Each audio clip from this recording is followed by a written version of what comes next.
पढ़ने वाले हैं कि रेस्पिरेशन जो भी आपने ओरल को इनहेल करा था वो किस किस पैसेज से होता हुआ मेरे कहाँ तक जाएगा, एल्वेलाई तक जाएगा। अभी तो हमारा मेन वर्क कहाँ है, जो कि हमने O2 ऑक्सीजन को सांस अंदर करके ली है, तो कहाँ पहुँचाना है, ये छोटे छोटे सेट लाइक स्ट्रक्चर के पास कहाँ पहुँचाना है, एल्वेलाई के पास पहुँचाना। देखो कैसे कैसे जाता है। हमारे दो नॉस्ट्रिल सबको देखने को बोलते हैं नॉस्ट्रिल्स, क्या बोलते हैं, यहाँ से हमारी जो भी ऑक्सीजन वो अंदर जाएगी। अभी जो पूरा रास्ता है ना ये वाला, अच्छा अजीब से ना ऊपर टच करके देखो, कुछ हार्ड हार्ड सा फील हो रहा है।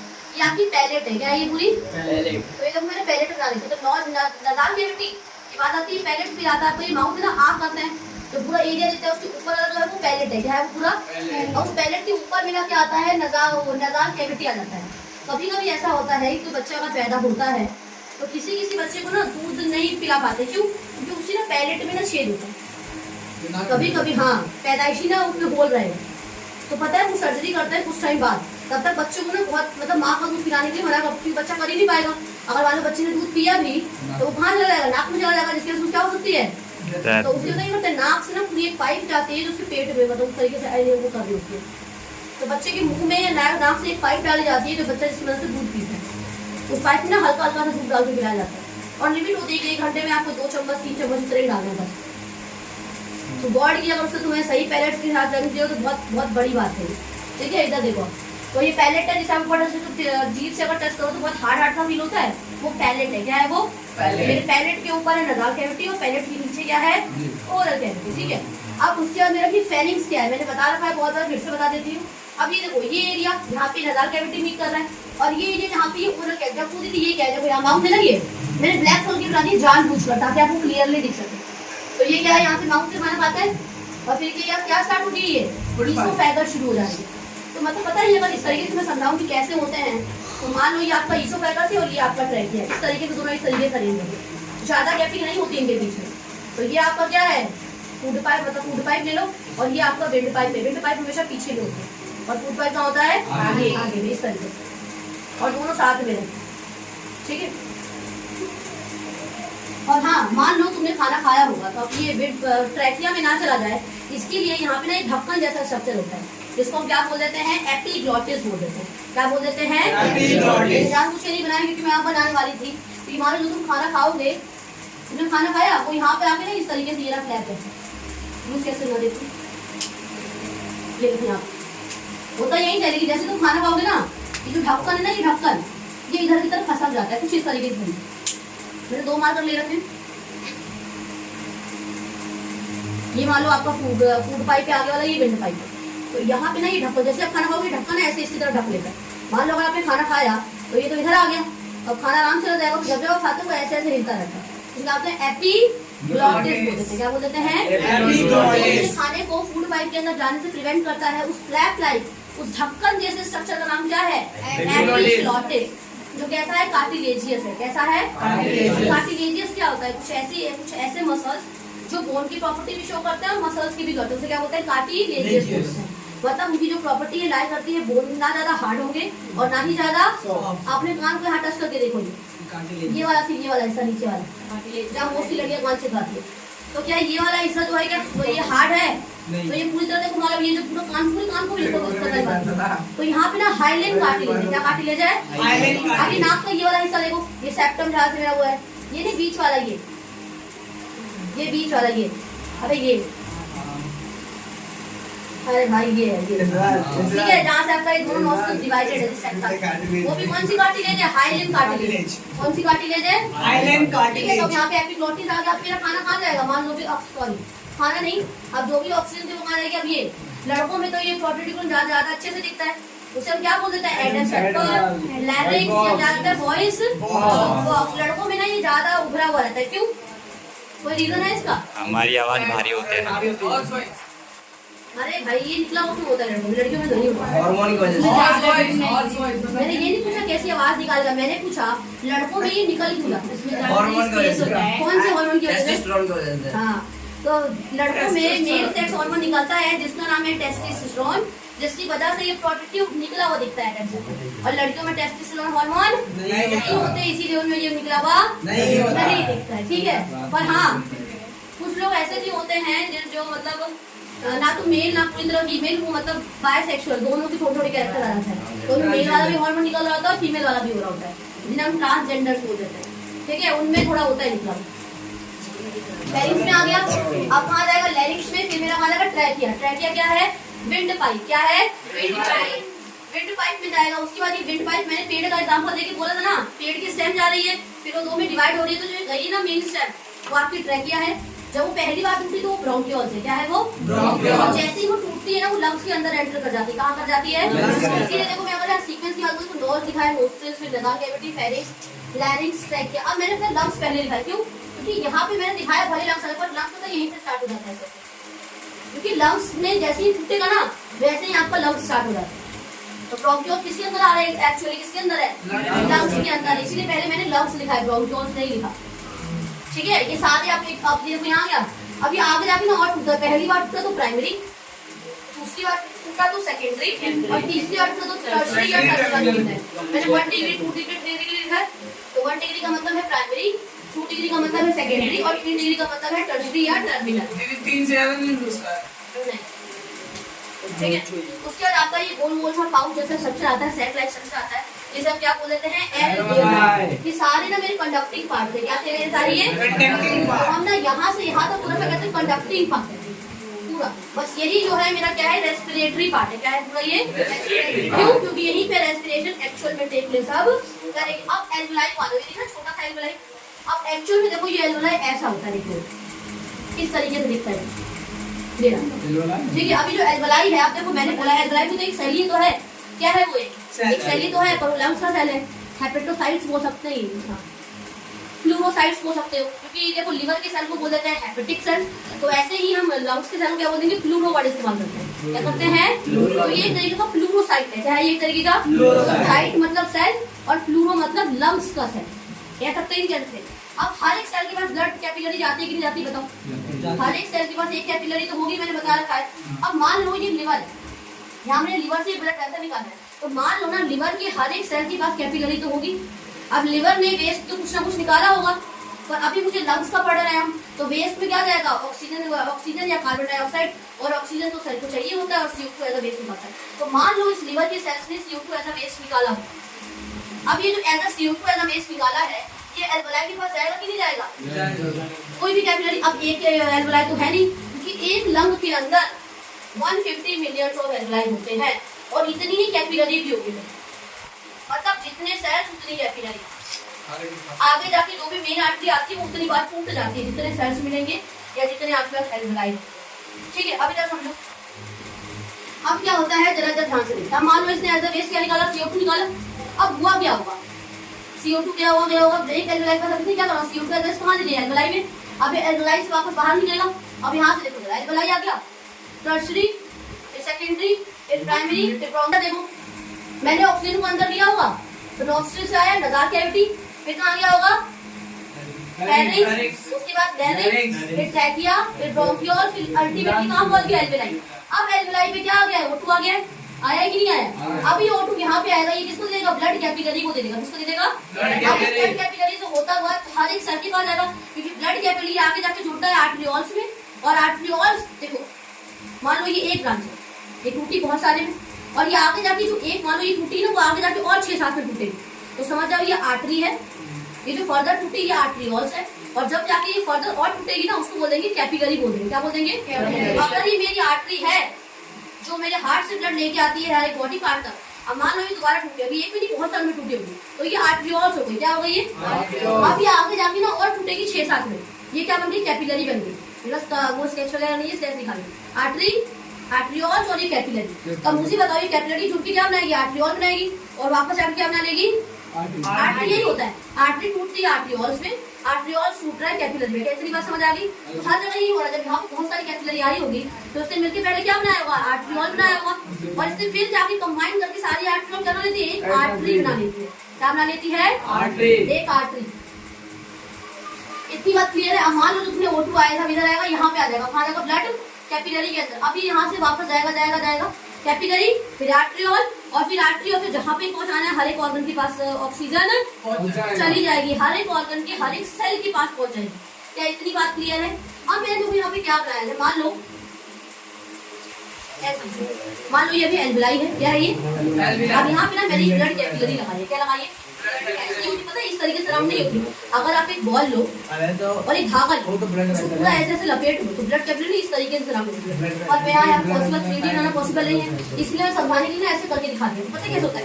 मान लो अगर मैं कोई पेज दूँ ना, कोई धागा ले लो, कैपिलरी है दीदी, क्या कैपिलरी बनाया हुआ है। हाँ ये कैपिलरी है, ब्लड वेसल्स है, तभी तो रेड कलर की बनाई है। देखो मान लो ये एल्वेलाई है, कोई धागा ले लो, उसको पूरा इस बॉल के ऊपर लपेट के देखो, कैसे लपेटते हैं ना, वैसे ही इसी तरीके से कैपिलरी पूरी जुड़ी हुई होती है इसमें, समझ गए? अब मैंने वहाँ पे स्पेस देकर 3D बनाना तो आता नहीं है इतना, इतना तो बनाना 2D था, तो मैंने इस तरीके से बना दिया। समझे कैसे होता है? इसीलिए पूरी तरह ना उस पर सराउंडेड होता है और एकदम से दे देता है और एकदम से ले लेता है, ऐसे ही होता है। इतना क्लियर है? अब इसके बीच में ना यहाँ पे टिश्यू होता है, कौन सा टिश्यू? स्क्वैमस एपिथेलियम टिश्यू होता है। तो एल्वेलाई और ब्लड वेसल्स के बीच में जो टिश्यू को अटैच कर रहा होता है वो कौन सा टिश्यू होता है? Squamous epithelium tissue. अब यहाँ पे एपिथेलियम, क्योंकि यहाँ पे अगर एपिथेलियम है तो मतलब कोई बेसमेंट मेम्ब्रेन भी होगी जो इन एंड आउट, यही टिश्यू भी होता है, स्क्वैमस एपिथेलियम भी होता है। और यही नहीं, ब्लड कैपिलरी की लाइनिंग में भी होता है, यहाँ पे भी ना, यहाँ पे भी, यहाँ पे भी आपको स्क्वैमस एपिथेलियम पूरे ब्लड कैपिलरी के अंदर। अगर मान लो ये पाइप है, इसको अंदर से देखा जाए तो अंदर से ना पूरा जो टिश्यू है वो आपका स्क्वैमस एपिथेलियम है। क्यों है स्क्वैमस एपिथेलियम? वो रीजन है स्क्वैमस एपिथेलियम होने का, ये बहुत थिन होती है और ज्यादा मतलब बहुत ही ज्यादा थिन रहेगी, बहुत ही ज्यादा पतली रहेगी।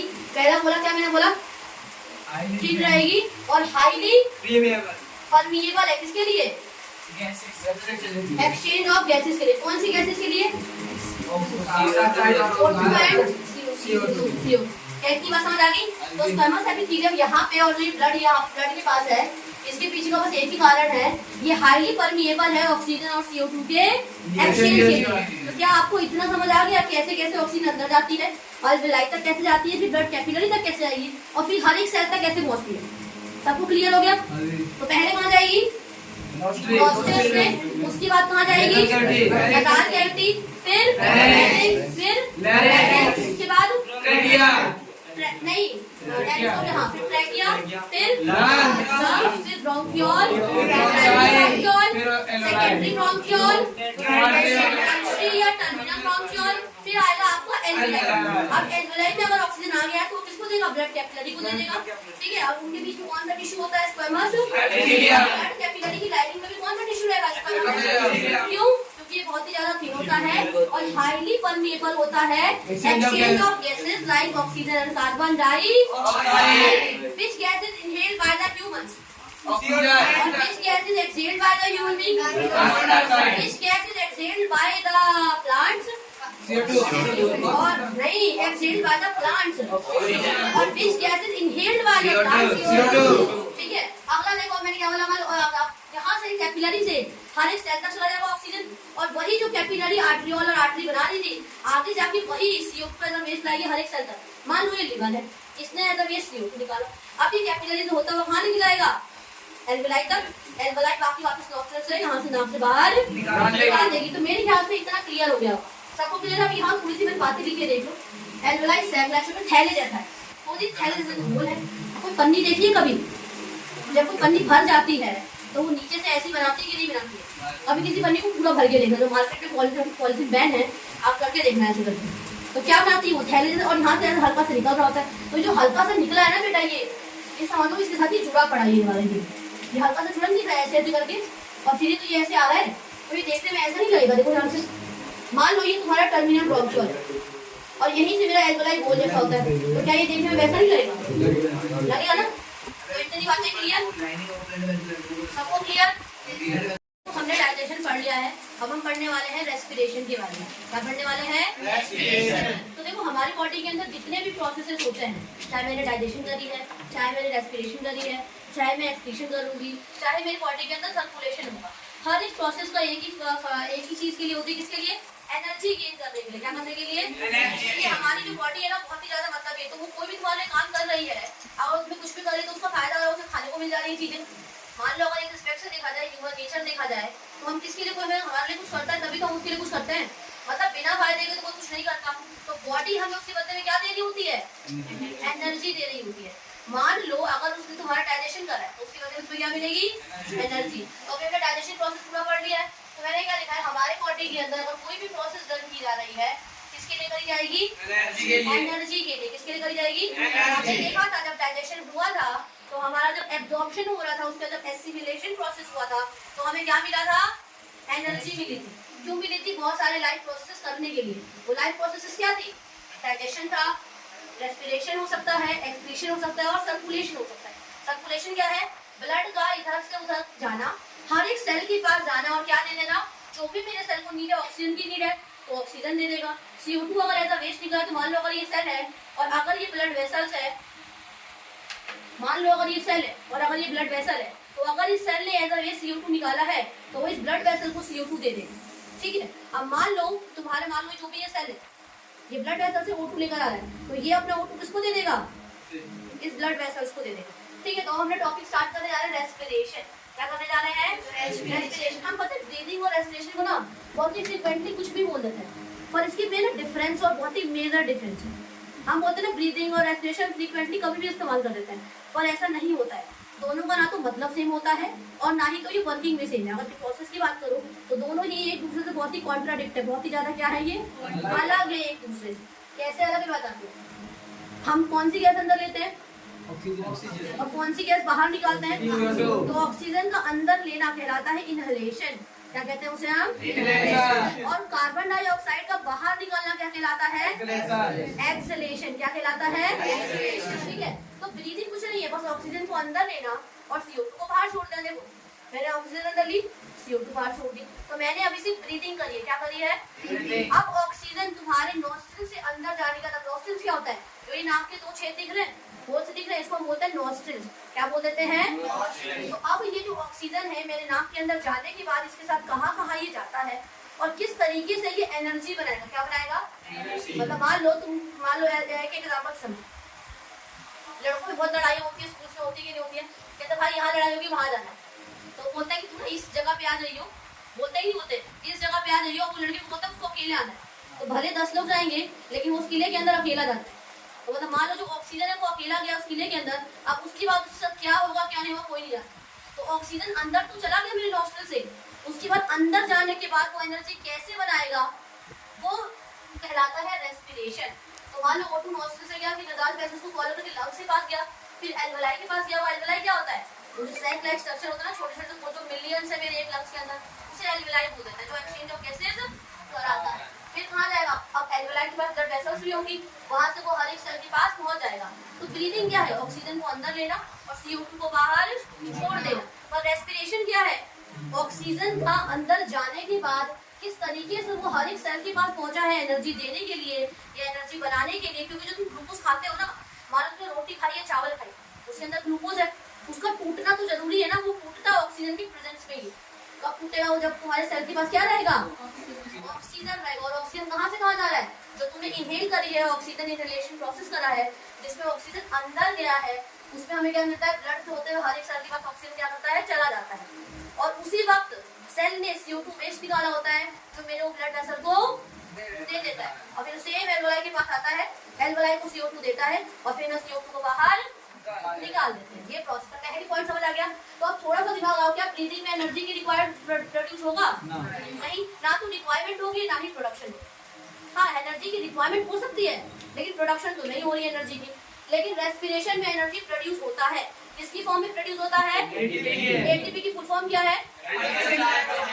तो ATP की फुल फॉर्म क्या है मेरी? Adenosine triphosphate. तो मैंने क्या बोला? ब्रीदिंग में एनर्जी प्रोड्यूस नहीं होता है लेकिन रेस्पिरेशन में एनर्जी प्रोड्यूस होती है। किसकी फॉर्म में होती है?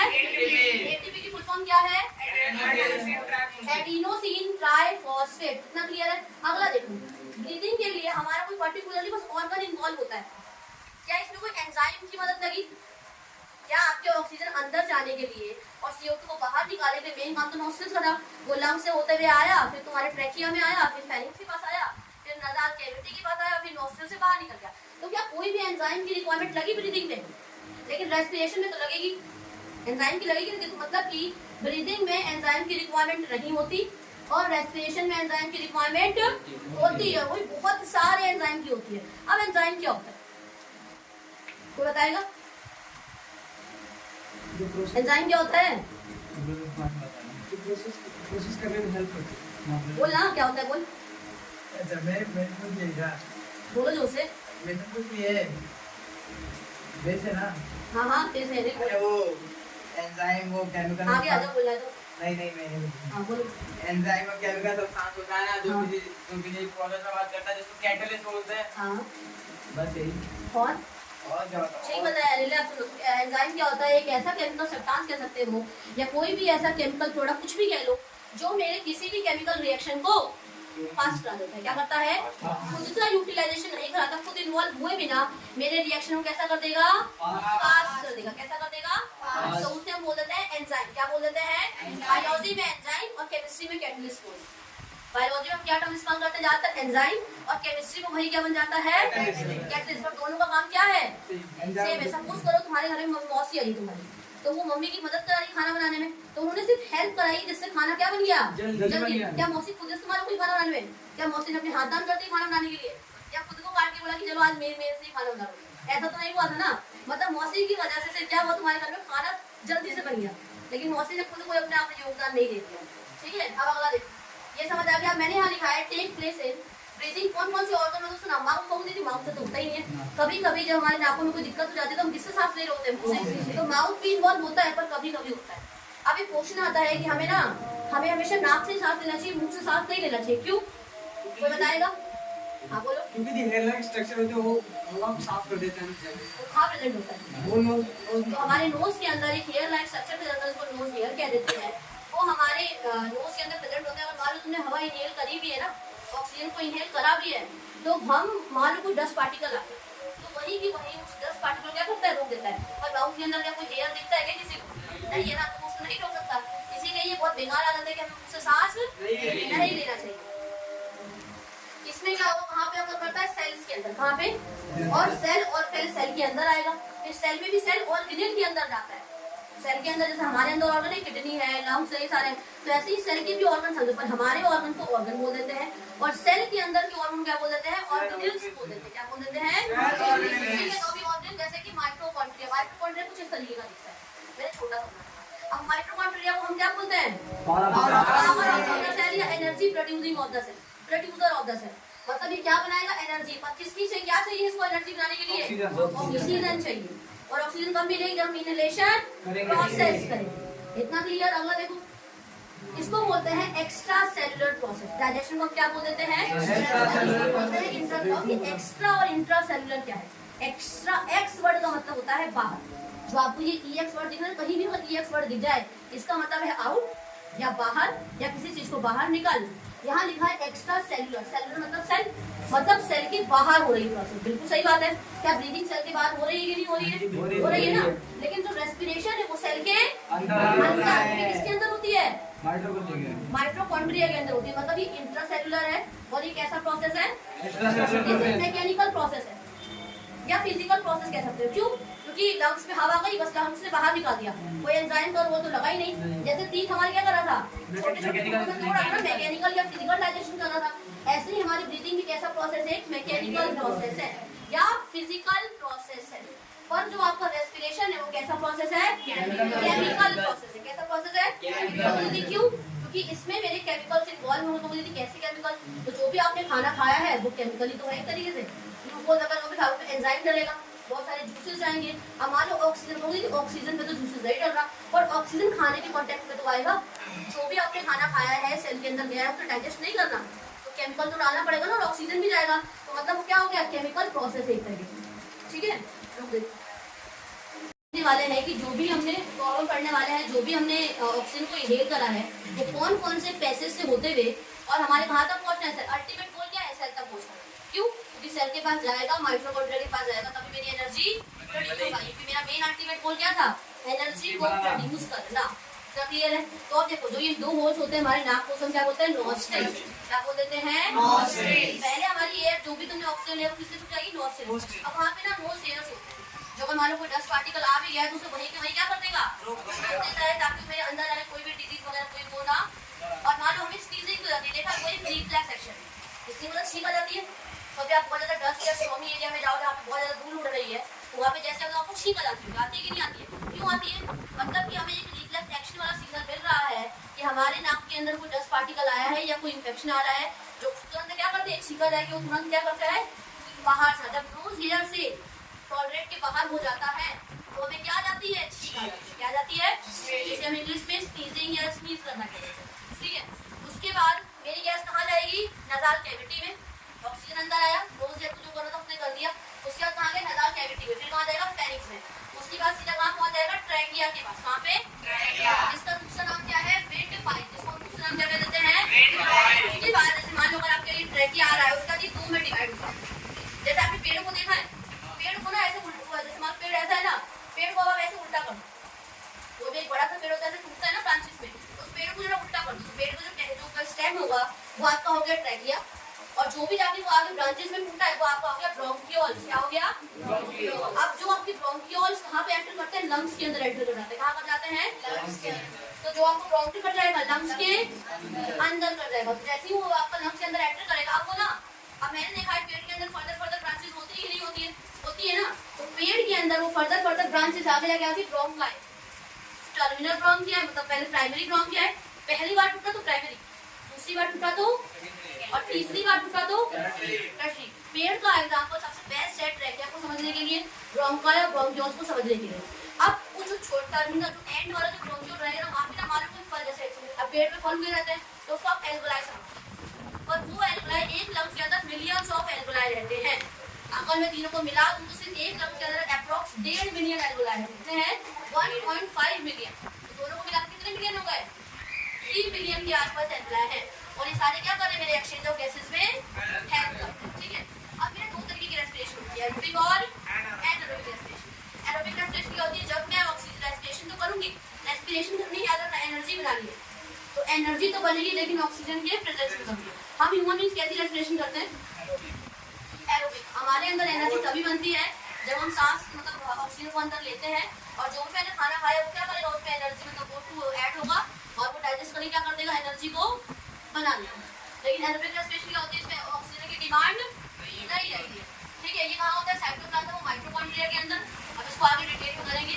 और ये सिर्फ कहाँ होती है, साइटोप्लाज्म के अंदर होती है। इसमें ना बहुत सारी एनर्जी प्रोड्यूस होती है, एनॉर्मस एनर्जी प्रोड्यूस। एनॉर्मस का मतलब क्या होता है, बहुत सारी एनर्जी प्रोड्यूस होगी। इसमें कितनी, बहुत ही कम एनर्जी प्रोड्यूस होती है। इसमें कितनी एनर्जी, अप्रॉक्स 38 एटीपी बनती है। कितनी, 38 एटीपी, 38 एटीपी। अब बताओ, एक एटीपी मतलब एडिनोसिन ट्राइफॉस्फेट, मतलब फॉस्फेट में ना 3 बॉन्ड लगे पड़े। पहले एक बॉन्ड टूटता है तो बहुत एनर्जी प्रोड्यूस होती है, फिर दूसरा बॉन्ड टूटता है फिर बहुत सारी एनर्जी प्रोड्यूस होगी, और फिर जब जाके तीसरा बॉन्ड टूटेगा तब भी बहुत सारी। मतलब एक ही बार अगर एक एटीपी टूट जाए इतनी सारी एनर्जी प्रोड्यूस हो रही है। और अगर मैंने ये हाथ ऐसे करा ना तो इतनी देर में कितनी एटीपी का खर्चा आ गया। जो मैं बोल रही हूँ इतनी देर से, इसमें पता नहीं कितनी एटीपी खर्च हो गई होगी मेरी बॉडी में। तो जो हम खाना खाते हैं ना उससे बनती तो बहुत सारी एटीपी है, और बहुत जल्दी देखो एटीपी बनती है ना खर्च होनी जरूरी है, क्योंकि एटीपी ना बनने के बाद स्टेबल नहीं रहती, उनको तुरंत यूटिलाइज होना मांगती है। तो अगर एटीपी बन गई ना तो आप उसको स्टोर करके नहीं रख सकते, वो बनते ही खर्च होगी, ये डेफिनेटली श्योर है। अगर एटीपी बन गई तो उसको यूज करना पड़ेगा, नहीं करोगे तो अपने आप यूज होती रहेगी। तो एटीपी जैसे ही बनेगी वो टूटने लग जाती है, इसलिए उसको हमें इस्तेमाल करना तुरंत इस्तेमाल होना जरूरी है। ठीक है, अगला देखो कितनी एटीपी बन रही। अब इसमें जो रेस्पिरेटरी मटीरियल है ना, जो कि आपने खाना, अभी रेस्पिरेटरी मटीरियल क्या है, जिसमें भी ऑक्सीजन ऐड होना है और एनर्जी बनानी है, कुछ भी होता है। आप ग्लूकोज खा सकते हो, आप फैट खा सकते हो, आप विटामिन खा सकते हो, मिनरल कुछ भी खा सकते हो, तो वो आपका रेस्पिरेटरी मटीरियल है। इसमें पूरी तरह ऑक्सीडाइज हो जाता है, तो 38 एटीपी बना रहा है, इसमें पूरी तरह ऑक्सीडाइज का मतलब क्या है, ऑक्सीजन की कांटेक्ट में आना और पूरा कंप्लीटली ब्रेक डाउन करके एनर्जी को बना देना। तो ऑक्सीडाइज का मतलब क्या है, कोई भी खाना जो भी आपने खाया है उसमें ग्लूकोज हो सकता है या फैट हो सकता है, तो उसका ऑक्सीजन की कांटेक्ट में आना और पूरी तरह टूट के क्या बना देना, एनर्जी बना देना, होते हैं कंप्लीटली ऑक्साइड। मतलब ऐसा नहीं होगा क्या होता है, इनकम्प्लीट ऑक्सीडाइज। अगला देखो, इसमें जो एंड प्रोडक्ट का सिंपल कार्बन डाइऑक्साइड बनेगा जो हम निकाल देते हैं। ठीक है, वाटर और ये एनर्जी। ठीक है, और बहुत ज्यादा एनर्जी बनती है। इसमें CO2 तो बनेगा, लेकिन जब ये ईस्ट के अंदर होगा, ईस्ट एक यूनिसेलुलर ऑर्गेनिज्म है, जब वो एनारोबिक रेस्पिरेशन करता है तो हमारे अंदर उसको क्या देता है, वो इथेनॉल। जो बियर वगैरह बनते हैं ना, ये ईस्ट की मदद से बनाया जाता है। ठीक है, जो भी बियर वगैरह बनेंगे फूड का ऐसे वो कर देते हैं, बहुत ही ज्यादा क्रश कर दिया जाता है, उसके अंदर क्या होता है, इथेनॉल बनता है, अल्कोहल। अब मान लो जब आप लोग कभी बहुत ज्यादा एक्सरसाइज कर लो तो हमारे मसल सेल के अंदर क्या एक्यूमुलेट हो जाता है, lactic acid lactic acid accumulate हो जाता है, मतलब accumulation of lactic acid take place करता है। तो मतलब हमारे अगर मसल से जब हैवी एक्सरसाइज कर ले, ड्यूरिंग हैवी एक्सरसाइज, ठीक है, और बहुत ज्यादा कर रहे हैं, बहुत देर तक एकदम से एकदम बाहुबली वाली फीलिंग आ गई, तो भी एकदम से बाहुबली बनना है और एक ही दिन में बहुत सारी एक्सरसाइज कर डाली, तो तुम्हारे साथ ऐसा हो सकता है। एक जन खबरें चले गए, बहुत ज्यादा दूर भाग लिया, तुम्हारे पैरों में दर्द होता है, नहीं होता है, सब तक मैंने कोई अंदर से ना पिन चुभा रहा है, ऐसी वाली फीलिंग आती है, दर्द होता है, तो उस समय तुम्हारे पैर के अंदर पिन नहीं चुभ रहा, वो लैक्टिक एसिड जमा है, क्या